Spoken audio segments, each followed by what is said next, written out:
आज हम फिर आप सबों के लिए एक नया टॉपिक से लेके आए हैं और हमारा एक नया टॉपिक्स क्या है, वर्ग चिन्ह। क्या? वर्ग चिन्ह। और फिर दूसरा टॉपिक हमारा है परिसर। बहुत सारे इस पे प्रश्न बनाए जाते हैं और क्वेश्चन को बच्चे सब क्या करके गलत करके आ जाते हैं। शायद अब आप सब इस प्रकार का गलती नहीं कीजिएगा, क्योंकि हम आपको एक टॉपिक्स पे हम क्या करते हैं, बहुत इस प्रकार से हम क्वेश्चन को आपको दे के बनवा देंगे, इसके लिए आपको टेंशन नहीं लेना। तो एक हमारा प्रश्न जो आपका पहला टॉपिक्स जो है हमारा क्वेश्चन पे हम डालते हैं कि वर्ग चिन्ह। तो वर्ग चिन्ह बराबर होता क्या है? तो सबसे पहले आप इसे देख लीजिए, निम्न सीमा प्लस उच्च सीमा बटे 2 बाई क्या जाता है 2। तो इसे हम ज्ञात करेंगे कैसे? जिसे मैंने आपको क्वेश्चन दे दिया गया कि 40 और 60 का वर्ग चिन्ह ज्ञात कीजिए। वर्ग चिन्ह ज्ञात कीजिए, ज्ञात कीजिए। तो इसे हम वर्ग चिन्ह ज्ञात करते कैसे हैं? तो आपको यहाँ पे सूत्र देख लीजिए, दिया गया क्या दे गया, देख लीजिए, वर्ग चिन्ह बराबर निम्न सीमा। ये आपका होता है निम्न सीमा, इसे क्या कहते हैं हम? निम्न सीमा। और ये हमारा क्या है? उच्च सीमा। ये क्या हमारा? उच्च सीमा है। इनके बाद क्या करेंगे, हम इस सूत्र पे रख देंगे। तो हम सब पढ़ ही चुके हैं कि वर्ग चिन्ह बराबर क्या होता है। यहाँ पर हम लिखेंगे इसीलिए वर्ग चिन्ह बराबर, तो वर्ग चिन्ह बराबर क्या होता है? उच्च सीमा। निम्न सीमा प्लस उच्च सीमा। तो निम्न सीमा क्या है? 40 प्लस 60 बाय 2। तो दोनों जोड़ेंगे क्या हो जाएगा? 100 बाय 2। तो यहाँ पर कट जाएगा कितना? 50। तो यही हमारा 50 क्या हो जाएगा, इसका आंसर हो जाएगा। कैसे मतलब? वर्ग चिन्ह बराबर हो जाएगा कितना? 50। समझ आ रहा है? कोई दिक्कत नहीं ना? अब अगला क्वेश्चन जो आपका दिया गया, मतलब अगला क्वेश्चन हम बनाएंगे, वो बनाएंगे परिसर बराबर। हम परिसर कैसे ज्ञात करते हैं? परिसर किस प्रकार से ज्ञात करते हैं? देखिए, अब हम सब आगे परिसर ज्ञात करने के लिए क्वेश्चन देखते हैं। उस क्वेश्चन का हम सब परिसर कैसे ज्ञात करेंगे? जैसे आपके बोर्ड पे क्वेश्चन दिख रहा, 40, 30, 20, 60, 80, 65 एवं 38 का परिसर ज्ञात कीजिए। ज्ञात कीजिए। तो ये परिसर हम ज्ञात करेंगे कैसे? तो हम सब फॉर्मूला पढ़ चुके हैं। परिसर बराबर उच्च सीमा माइनस निम्न सीमा। क्या होता है? उच्च सीमा माइनस निम्न सीमा। समझ में आ रहा है ना? कोई दिक्कत नहीं। देखिए, उच्च सीमा इसमें कौन है? इनमें आप देखिए कि सबसे बड़ा अंक कौन है? सबसे बड़ा अंक कौन है? तो आपको सबसे बड़ा अंक दिखेगा आपको 80। तो बाबू यही आपका क्या है? उच्च सीमा। तो 80 हम यहां क्या करेंगे? उच्च सीमा लिख लेंगे। इसीलिए उच्च सीमा बराबर 80 और फिर हम इसमें लिख लेंगे निम्न सीमा बराबर। अब इसमें देखो सबसे छोटा कौन है? सबसे छोटा कौन दिख रहा? आपको 20 दिख रहा है। कितना दिख रहा है? 20। इस 20 का आप लिख दीजिए यहाँ पे, और फिर यहाँ पे आप लिख दीजिए फॉर्मूला परिसर। परिसर बराबर फॉर्मूला को क्या? उच्च सीमा माइनस निम्न सीमा। तो उससे हमारा कितना? 80। 80 माइनस 20, अब कितना निकल गया? 60। ये क्या आंसर? कितना इजी है, कोई दिक्कत नहीं। सिर्फ आप क्या कीजिए, फॉर्मूला याद रखिए कि परिसर बराबर फॉर्मूला होता है क्या? तो उच्च सीमा माइनस निम्न सीमा। तो सबसे पहले इस लाइन में देखेंगे सबसे बड़ा वर्ड कौन है। हमें दिख रहा है कि 80 सबसे बड़ा है, तो 80 हमारा क्या हो जाएगा? उच्च सीमा। और निम्न सीमा हमारा क्या हो जाएगा? सबसे छोटा जो हमारा 20 हो जाएगा हमारा निम्न सीमा। इसके बाद क्या कीजिए, आप फॉर्मूला लगा दीजिए। परिसर बराबर क्या हो जाएगा? उच्च सीमा माइनस निम्न सीमा। तो सीमा हो गया हमारा 80 और माइनस 20, तो घट क्या हो जाएगा? 60। यही 60 हमारा क्या है? परिसर है। कितना आसान, कोई दिक्कत नहीं हो रहा। चलिए लिख लीजिए इसे। देखो, अगला क्वेश्चन जो आपके बोर्ड पे दिख रहा है, वो क्वेश्चन आपका दी गई वर्ग अंतराल 60-40 का परिसर एवं वर्ग चिन्ह ज्ञात कीजिए। क्या करें क्वेश्चन? दी गई वर्ग अंतराल 60-40 का, सॉरी 40 और 60 का परिसर एवं क्या बोला? वर्ग चिन्ह ज्ञात कीजिए। क्या क्या याद करना है? परिसर एवं वर्ग चिन्ह। तो बहुत क्वेश्चन है और एग्जाम में ये आपको शॉर्ट क्वेश्चन पूछ जाते हैं, ऑब्जेक्टिव क्वेश्चन में आते हैं और बहुत सारे बच्चे गलत करके आ जाते हैं। तो आप सब बस इसमें कुछ नहीं है, खाली सिर्फ आप फॉर्मूला याद रखिए कि वर्ग चिन्ह बराबर क्या होते हैं और फिर परिसर बराबर क्या होते हैं। और फिर आप तो क्वेश्चन देखिए, आपको बहुत छोटा क्वेश्चन लिख रहा है। यहाँ पे सबसे पहले हम लिख लेंगे इसीलिए निम्न सीमा। क्या है? निम्न सीमा। तो निम्न सीमा हमारा कितना है? निम्न सीमा हमारा कितना दिया बाबा ने? 40 दिया। और फिर आपका उच्च सीमा क्या दिया? उच्च सीमा बराबर 60। तो हम सबसे पहले क्या याद करते हैं? वर्ग चिन्ह। इसीलिए वर्ग चिन्ह बराबर, आप सब फॉर्मूला पढ़ चुके हैं, निम्न सीमा प्लस उच्च सीमा बटे 2। तो निम्न सीमा आपका है 40 अब प्लस उच्च सीमा आपका 60 बाय 2। तो दोनों जोड़ दीजिए तो 100 अब बटे 2। तो कट के क्या आ जाएगा आपका? 50। तो ये आपका क्या हो जाएगा आंसर? 50। तो यही आपका क्या है? वर्ग चिन्ह है। तो वर्ग चिन्ह आपको समझ में आ गया, कोई दिक्कत नहीं। अगला आपसे कह रहा है याद करने के लिए परिसर। तो परिसर क्या है? कोई दिक्कत नहीं, आप देख लीजिए हमसे, आप याद कर लेंगे हमसे। सूत्र क्या होता है? परिसर बराबर उच्च सीमा माइनस निम्न सीमा। तो इसका उच्च सीमा आपको कितना दिया है? हम यहाँ लिखेंगे इसीलिए परिसर बराबर क्या होता है? उच्च सीमा माइनस निम्न सीमा। तो उच्च सीमा हमारा 60 है, तो 60 माइनस 40 इक्वल टू 20। ये हमारा क्या हो जाएगा? परिसर हो जाएगा 20 आंसर। समझ रहा? कोई दिक्कत नहीं, लिख लीजिए। आज हम फिर आपके बीच हाजिर हुए हैं न्यू पॉइंट लेके। जो आज का हमारा सेशन जो चलेगा वो बहुलक चलेगा, जिसे हम इंग्लिश में मॉड कहते हैं। हम बहुलक ज्ञात करते कैसे हैं? जैसे मान लीजिए यदि आपको कोई चीज का नंबर एकाएक मतलब 1 2 नंबर मतलब जैसे आपको दे दिया जाएगा कि 4 6 2 6 8 2 6 6 2 6 और यहाँ से आपको कह देगा कि इसका बहुलक ज्ञात कीजिए। तो इस बंटन में जो सबसे अधिक बार आता है, यदि इस प्रकार का क्वेश्चन दिया तब इस बंटन में जो सबसे अधिक बार आएगा, जो बहुत बार आ चुका है, इस बंटन में से ध्यान से देखने बाद जिसकी बारंबारता सबसे अधिक है, जो सबसे अधिक बार आया है, वो उसका क्या आ जाएगा? बहुलक हो जाएगा। यदि इस प्रकार क्वेश्चन आता है तब क्या हो जाएगा? बहुलक। जिसे हम बात करते हैं इस लाइन में हमें सब दिख रहा है कि सबसे अधिक बार 6 आया है। 1 2 3 4 5। ये 6 जो है हमें कितना बार आ गया? 5 बार। तो 6 की बारंबारता क्या? सबसे अधिक है। 6 की बारंबारता क्या? सबसे अधिक है। तो इसीलिए हमारा आंसर हो जाएगा बहुलक बराबर क्या हो जाएगा? बहुलक बराबर क्या हो जाएगा? 6 आपका आंसर हो जाएगा। यदि इस प्रकार क्वेश्चन आता है तो इसमें सीधी सीधा आंसर आपको मिल जाएगा 6। जिसमें अगला क्वेश्चन हम देखते हैं, एग्जाम्पल के तौर पर क्वेश्चन देखते हैं, जैसे कि 4 2 6 2 8 2 4 2 6 एवं 2 का कह रहा है बहुलक ज्ञात कीजिए। क्या बोल रहा है? बहुलक ज्ञात कीजिए। तो आप इस क्वेश्चन को ध्यान से देखिए, इस बंटन को ध्यान से देखिए कि इसमें सबसे अधिक बार कौन आया? सबसे अधिक बार कौन आया? तो आपको दिख रहा है इसमें 2 सबसे अधिक बार आया। 1 2 3 4 5। 2 की बारंबारता क्या? 5 बार आई है। इसके बाद इसमें हम देखते हैं 6 तो 1 2 बार आया। 4 देखते हैं तो 1 2 बार आया। तो यहाँ पे 2 की बारंबारता क्या दिख रहा है हमें? सबसे अधिक बार दिख रहा है। क्या दिख रहा है? सबसे अधिक बार दिख रहा है। क्या दिख रहा है? सबसे अधिक बार। इसलिए जिसकी बारंबारता सबसे अधिक होगी वही उसका क्या होगा? बहुलक होगा। क्या होगा? बहुलक होगा। कोई दिक्कत नहीं हो रहा। जिसे हम अगला क्वेश्चन देखते हैं, जैसे मान 4 6 0 2 4 6 2 4 3 4 6। तो इसमें हम देखते हैं कि सबसे अधिक बार कौन आया है। यहाँ पे सबसे अधिक बार देखिए यदि आपका 4 लिखा गया, हम यहाँ देखते हैं तो 4 कितना बार आया? 1 2 3 4 4 बार आया है। हम बात करते हैं 6 तो 1 2 3 6 हमारा 3 बार आया है। इसके बाद 2 देखते हैं तो 1 2 2 हमारा सिर्फ 2 बार आया है। इसके बाद हम देखते हैं 3 तो 3 हमारा सिर्फ 1 बार आया है। 3 का 1 बार। तो यहाँ हम देख रहे हैं कि सबसे अधिक बारंबारता किसकी है? 4 का। किसकी है?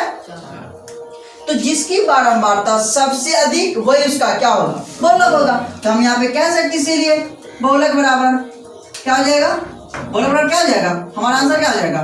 4। क्या हो जाएगा? 4। तो शायद आप सबको बहुलक में कोई दिक्कत नहीं होना चाहिए। कहने का मतलब यदि दी गई चर मान या दी गई बंटन में जिसकी संख्या सबसे अधिक बार आएगी या जो सबसे अधिक बार आएगी, बंटन में देने पे जो बंटन में आपको दिख रहा होगा वर्ड, उसमें जो सबसे अधिक बार आएगा वही उसका क्या कहलाएगा, बहुलक कहलाएगा। क्या कहलाएगा, बहुलक, जो सबसे अधिक बार आएगा।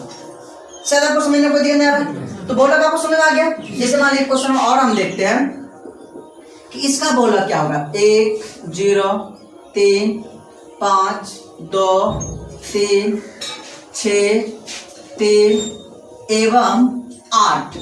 अब इसका कह रहा बहुलक क्या होगा, क्या बोलना, बहुलक ज्ञात कीजिए, बहुलक क्या होगा। तो इसमें हम क्या करेंगे, ध्यान से देखेंगे कि सबसे अधिक बारंबारता किसकी है, सबसे अधिक बार इस बंटन में कौन आया है, इस बंटन में कौन आया है। तो हम ध्यान से देखते हैं तो हमें लग रहा है कि 3 सबसे अधिक बार आया, नहीं 3 ही आया ना, 1 2 3, 3 हमें कितना बार आया, 3 बार आया। 3 हमें कितना बार आया, 3 बार। इसके बाद हमें तो 6 दिख रहा है, 1 बार ही आया। 5 भी हमें 1 बार ही दिख रहा है। 8 में 1 बार दिख रहा, 2 भी 1 बार दिख रहा, 1 भी 1 बार, 0 भी 1 बार। तो सबसे अधिक बार कौन आया, 3 आया। तो 3 की बारंबारता कितनी है, 3 है। 3 की बारंबारता कितनी है, 3 है, इसलिए इसका बहुलक क्या होगा, 3 होगा। तो आंसर में आपका हो जाएगा बहुलक इक्वल टू, बहुलक बराबर क्या हो जाएगा, 3। तो यदि इस प्रकार का क्वेश्चन, एक लाइन वाला क्वेश्चन आपको आता है, शायद आपको बहुलक समझने में कोई दिक्कत नहीं होगा। और इसके साथ देखिए, यदि आपको ये वीडियो अच्छा लग रहा है ना, तो प्लीज लाइक एवं सब्सक्राइब एवं शेयर करना ना भूलिएगा। क्या कोई दिक्कत नहीं ना। फिर आगे जो हमें बहुलक ज्ञात करना था, वो अगले टॉपिक्स के लिए, अगले फार्मूला के लिए हमें अलग बहुलक ज्ञात करना होगा, जिसके लिए फार्मूला क्या होता है हमारा, अलग आता है। लेकिन अभी तक यदि आपका एक लाइन में क्वेश्चन आता है तो आप ध्यान से देखिएगा। क्या करना आपको, ध्यान से देखना कि उसमें सबसे अधिक बार जिसकी बारंबारता होगी वही उसका बहुलक होगा। समझ रहे हैं ना, कोई दिक्कत नहीं ना। तो अब अगला बार हम अगले क्वेश्चन को लेकर देखते हैं, ठीक है। तो देखो, अब हमें जो अगला बहुलक ज्ञात करना है उसके लिए अलग फार्मूला आ जाता है, जो फार्मूला हम आपके बोर्ड पे लिखे हुए हैं, जो कि आप सबको दिख भी रहा है। और वो फार्मूला है बहुलक बराबर, क्या है, बहुलक बराबर, आपको बहुलक बराबर जो फार्मूला है वो L plus F1 minus F0 by 2F1 minus F0 minus F2 into क्या, H। और यहाँ पे F क्या है, L क्या है, H क्या है, F1 क्या है, F2 क्या है, F0 क्या है, वो सारा चीज आपको यहाँ पे दिख रहा होगा। जहां यहाँ लिखा हुआ कि L क्या होता है, L जो होते हैं वो बहुलक वर्ग की निम्न सीमा होती हैं। जहां पे आपको, जहां से हमें बहुलक ज्ञात करना होगा उसका क्या होगा, निम्न सीमा, जो कि हम अगले वाले वीडियो में हम ये चीज बता चुके हैं कि निम्न सीमा क्या होती है, उस सीमा क्या होती है, वह परिसर क्या होती है, ये सारा से हम बता चुके हैं। इसके बाद H हमारा क्या, वर्ग अंतराल, शायद ये आप सब बहुत अच्छे जानते हैं कि वर्ग अंतराल किसे कहते हैं। और फिर F जो होता है F1 वो बहुलक वर्ग की बारंबारता होता है। जहां से हम बहुलक ज्ञात करेंगे वहां की वो क्या होती है, बारंबारता होती है। तो F1 क्या है, बहुलक वर्ग की बारंबारता। और फिर F0 जो होती है बहुलक वर्ग का जो बारंबारता उससे पहले वाला, इसका मतलब होता है क्या, पूर्व का मतलब पहले वाला जो बारंबारता होता है उसमें हम क्या करेंगे, F0 करेंगे। और फिर F2 जो होता है वो बारंबारता जो होती है, बहुलक वर्ग की बारंबारता के बाद की क्या होती है, बारंबारता होती है। F2 क्या होती है, बहुलक वर्ग की जो हमारा बारंबारता होती है उसके बाद क्या होती है, बारंबारता है। समझ आ रहा है। तो इस प्रकार से हमारा L क्या है, H क्या है, F1 क्या है, F0 क्या है, F2 क्या, वो सारा चीज आपको यहाँ पे लिखा गया, आप इसे नोट कर लीजिए कॉपी में, ठीक है। और इस पे हम क्या करेंगे, आगे क्वेश्चन जब देखेंगे तो आपको बिल्कुल वहां पे क्वेश्चन में आपको समझ में आ जाएगा हमारा L क्या है, H क्या है, F0 कहाँ से लेंगे, F1 कहाँ से लेंगे, ये बिल्कुल आपको 110% समझ में आ जाएगा। ये हमारा वादा है आपको, जैसे क्वेश्चन लिखेंगे ना, जब हम क्वेश्चन बनाएंगे तो आपको 100% समझ में आएगा। इसलिए टेंशन नहीं लीजिए कि अभी आपको समझ में ऐसा लग रहा होगा कि मतलब यहाँ पे क्या है, नहीं है, हम कहाँ F1 लिखेंगे, कहाँ से F2 लिखेंगे। डोंट वरी, इसके चिंता मत कीजिए। हम जब क्वेश्चन लिखेंगे तो आपको बिल्कुल ये चीज आपको क्या होगा, समझ में आएगा कि F1 क्या है, F0 क्या है, F2 क्या है। शायद आपको भाषा समझ में आया, उससे कोई दिक्कत नहीं है, लेकिन आपको जब क्वेश्चन बनाएंगे तो आपको पक्का वहां पे समझ में आएगा, ठीक है। अब देखिए आपके हम स्क्रीन पे क्वेश्चन लिख रहे हैं, ठीक है। तो देखो अगला जो क्वेश्चन हमारा है, और वो क्वेश्चन है निम्नलिखित आंकड़े का बहुलक ज्ञात कीजिए। जो आपका क्वेश्चन दिया गया है, अब इन क्वेश्चन का क्या करना है, हमें बहुलक ज्ञात करना है। तो यहाँ पे सबसे पहले हम बहुलक ज्ञात करने के लिए हमें उसके बारे में जानकारी करना होगा कि बहुलक में हमारा L क्या था, F क्या था, ये सब लिखे थे ना। तो देखिए यहाँ पे L क्या होगा, F1 क्या होगा, H क्या होगा, और फिर F0 क्या होगा, और फिर F2 क्या होगा। ध्यान देखो, ये जो आपका बारंबारता दिया गया 2 4 3 1, इसमें ध्यान से देखो तो सबसे बड़ा कौन है, सबसे बड़ा आपको 4 दिख रहा है, ये दिख रहा है सबसे बड़ा 4। यही 4 जो है हमारा F1 है। क्या F1 है? इसी F1 को कहते हैं बहुलक वर्ग की बारंबारता। क्या बोलते हैं? बहुलक वर्ग की बारंबारता। क्या ये F1 क्या है? बहुलक वर्ग की बारंबारता। इसी बहुलक वर्ग की बारंबारता से क्या करते हैं, हम आगे सारा चीज को क्या करते हैं, निकालते हैं। यदि आपको जब आपको बहुलक वर्ग की बारंबारता समझ में आ गया, तो हम वहां पे लिखे थे L में कि बहुलक वर्ग की निम्न सीमा। L क्या होती है? हमारी बहुलक वर्ग की निम्न सीमा। तो इसी में निम्न सीमा ये हमारा है ना, तो यही हमारा क्या कहलाएगा, L। क्या कहलाएगा? L, बहुलक वर्ग की निम्न सीमा। L क्या थी बहुलक वर्ग की निम्न सीमा? तो L बराबर हमारा क्या हो जाएगा, 10। L equal to 10। और F1 बराबर क्या हो जाएगा हमारा, 4। अब आप ही बताइए कि हम जब नंबर लिखते हैं 1 2 3, तो पहला बार में नहीं कुछ तो हम क्या करते हैं, 0 करते हैं। हमारा नंबर 0 से स्टार्ट होता है 0 से, तो 1 से पहले क्या होता है, 0 होता है। तो आप ही बताइए कि F1 से पहले क्या होगा, F0 होगा ना।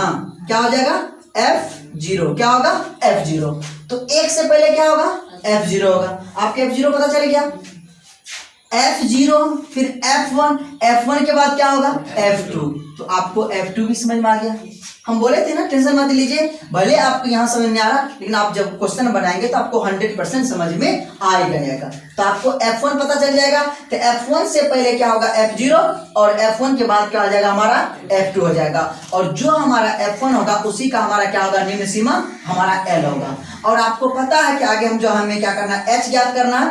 तो H के लिए क्या करेंगे, आपको सबको दिख ही रहा है कि वर्गंतराल कितना, अंतर कितना का है, 20 और 30 के बीच में कितना का अंतर है, 10 का। फिर 30 और 40 के बीच में कितना का अंतर है, 10 का। तो आपको अंतर पता चल रहा है कितना का है, 10। तो H कितना हो जाएगा, 10। F0 कितना होगा, 2। और F2 कितना होगा, यहाँ देख लीजिए कितना है, 3। अब आगे आपको पता था बहुलक बराबर, इसीलिए लिखेंगे हम सब क्या, बहुलक बराबर। फॉर्मूला बहुत पता है तुम्हें, L plus F1 minus F0 by 2F1 minus F0 minus F2 into H। देखो L क्या हमारा, 10 है, प्लस F1 कितना हमारा, 4 है, F0 कितना हमारा, 2 है, बाय 2 इंटू F1 हमारा कितना है, 4, माइनस F0 कितना हमारा, 2, F2 हमारा कितना है, 2 इंटू H है ना, और H हमारा कितना है, 10। आगे सॉल्व कीजिए। तो 4 में से 2 गया 2, और इसे देखिए 4 दूना 8, 8 में से 5 जाएगा, कितना बचेगा, 8 माइनस 5 ना, चिन्ह बराबर में जुड़ता है, 5 इंटू 10। आगे हम क्या करेंगे, 10 प्लस 2 बाय कितना, 3 ना, इंटू 10। आप इसे क्या कीजिए, गुना कर दीजिए, 10 प्लस 10 दूना 20 बाय 3। तो 36 के 18, 6.6 आते रहेगा। तो 10 प्लस 6.66 हो जाएगा 16.66। यही क्या हो जाएगा इसका आंसर। तो शायद आप सबको बहुलक समझने में कोई दिक्कत नहीं हुआ। ये आपका क्वेश्चन दिया गया था, तो फिर समझ लीजिए, ये आपका क्वेश्चन दिया गया था। यहाँ पे F1 पहले पता करना है कि जो सबसे बड़ी होगी इसमें बारंबारता में, जो सबसे बड़ा दिखेगा वही उसका क्या होगा, F1 होगा। तो आपको F1 समझ में आ गया। और इसी का हमारा L क्या होता है, निम्न सीमा होता है। L क्या होता है हमारा, निम्न सीमा। तो 10 और 20 में निम्न सीमा, आपको 10 दिख रहा, तो निम्न सीमा समझ में आ गया।